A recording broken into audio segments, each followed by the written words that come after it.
Thank you. I really appreciate it. That was a wonderful chat. You know she's going to be acting her ass off. And that is so accurate to me. Hi, Emma. You look beautiful today. How are you? I'm fine. So do you. I'm looking at all of the things behind you, including, oh, yes, yes. Movies of all time behind me. I grew up on this movie, so this is an honor to chat with you today, Emma. Oh, I'm so glad. I'm glad you've got Scream there as well, though. Are you I a mean, Scream it's sort of fan? really the perfect balance. I know I'm a Pride and Prejudice girly and a Scream horror movie girly. That's kind of my Yeah, vibe. absolutely right. Yeah. Yes. Well, congratulations on this film. I thought your performance was spectacular as always. And I feel like you've never played a character like Barb before because she's grieving, yet she's trying to help someone else and also kind of seeing, another person also going through grief. I'm wondering what was your emotional entryway point into Barb?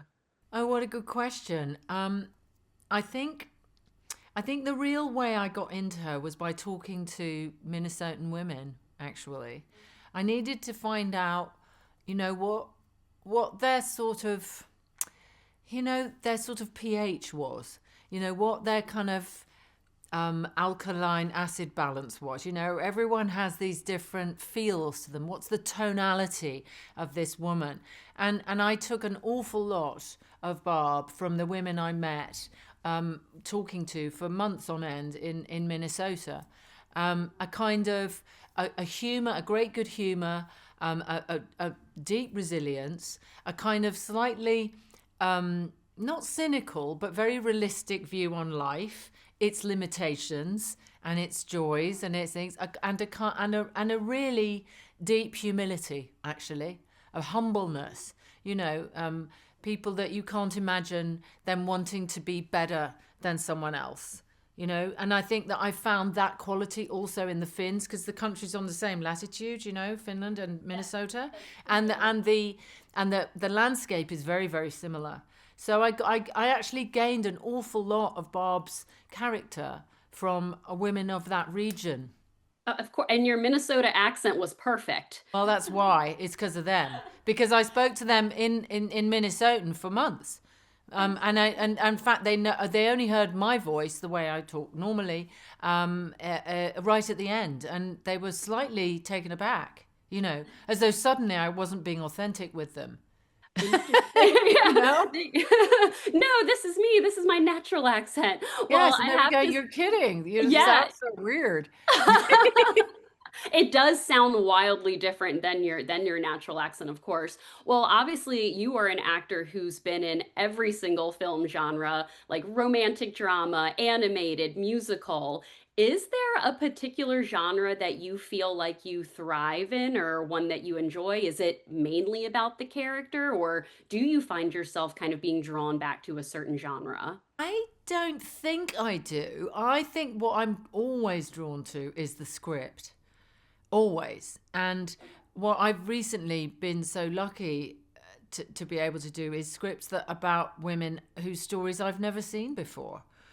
From Mindy Kaling's Late Night, I've never seen a late night talk show host. From, Good Luck to You, Leo Grant, about a woman who's never had an orgasm hiring, mixed race sex worker to help her find it. I've never seen that before. To Barb, women who you would normally see making the tea in the background of a scene, who might get one little witty barbed comment in the scene, but then you don't see anything about them.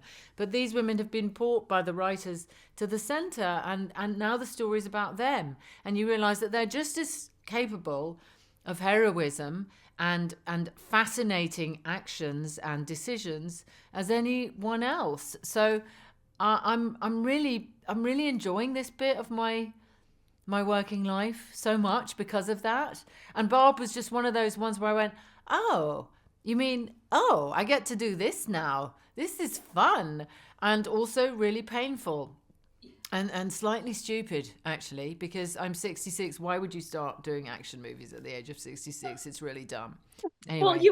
I thought you were incredible and you absolutely killed it. I would chat with you all day, Emma. But last quick question for you. I am wondering what your favorite memory of Sense and Sensibility was. I've spoken with Kate and she's always said that you are one of her favorite co-stars to work with, and we would love to see the two of you in a future project together too. Oh yeah, no, we would love that. Oh God, there are so many great memories. Um, I mean, it's difficult to choose one, actually. I think watching Alan Rickman on a horse that literally would not stop farting and kept on facing in the wrong direction ranks among the top ones. Yeah. I Um, can't wait to share this story with my mom when I call her later today. got so pissed off. When we The watch horse it was having again. a ball. Yeah, yeah. Thank you so much for your time, Emma. This was a joy to chat with you, and I'm so excited for audiences to see yours and Judy's performance in Dead of Winter. The two of you were incredible. Thank you so much. Thank you. I really appreciate it. That was a wonderful chat. Love to your Oh, it mom. was. Yes, I will tell her I will give her your love. Okay, good. Thank you, Emma. See ya. Bye. Have a great one. Judy, you look Hey, beautiful. How are you today? thank you. I'm so good. I'm excited to be finally talking about this movie. You're so sweet. This is a dream interview. I read your memoir years ago, and it was one Oh, of the best actor memoirs I've ever read in my life. thank you. Yes, my girlfriend, also named Lauren, we talk about it all the time. So, Thank honestly, you. after seeing you in this film, in Dead of Winter, I'm curious what kind of behind the scenes story you had that you would maybe put into a future memoir. What's a behind the scenes story from this film that you would have included in that memoir? Well, I would talk a lot about this movie in the memoir after it came out. I don't want to say any spoilers, but there was so much that went into this. It's like I feel like working for 25 years that like led me to this experience. Wow.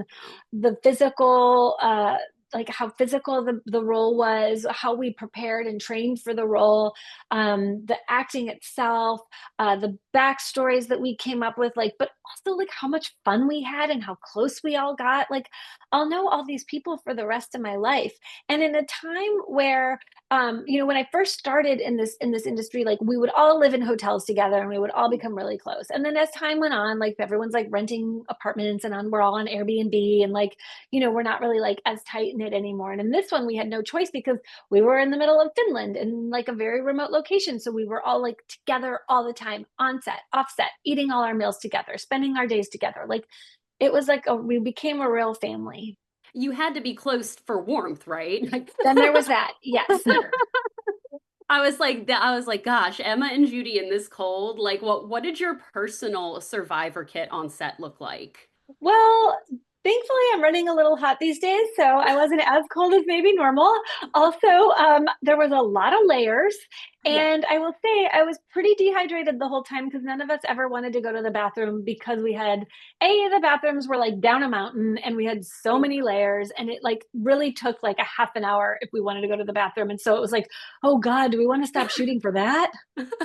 That is hilarious. I did not even think about that. Well, like Yeah. you said, like, yeah, someone who's worked in like every film genre, you've done over 170 projects, which is mind-blowing to me. What is it in your career now that makes you want to say yes to a role? It's people. It's people now. I really want to surround myself with either usually I was going to say with either people I love or people who inspire me, but the truth is the people I love do inspire me, so we'll take that part out. But I need to be like I want to be inspired by people. So that's kind of what I look at now. I mean, I'm certainly always searching for roles that are challenging and that I don't feel like I've really played before, Yeah. but I like a lot of the roles I've played before. So kind of like revisiting characters that feel familiar to me, that's okay too.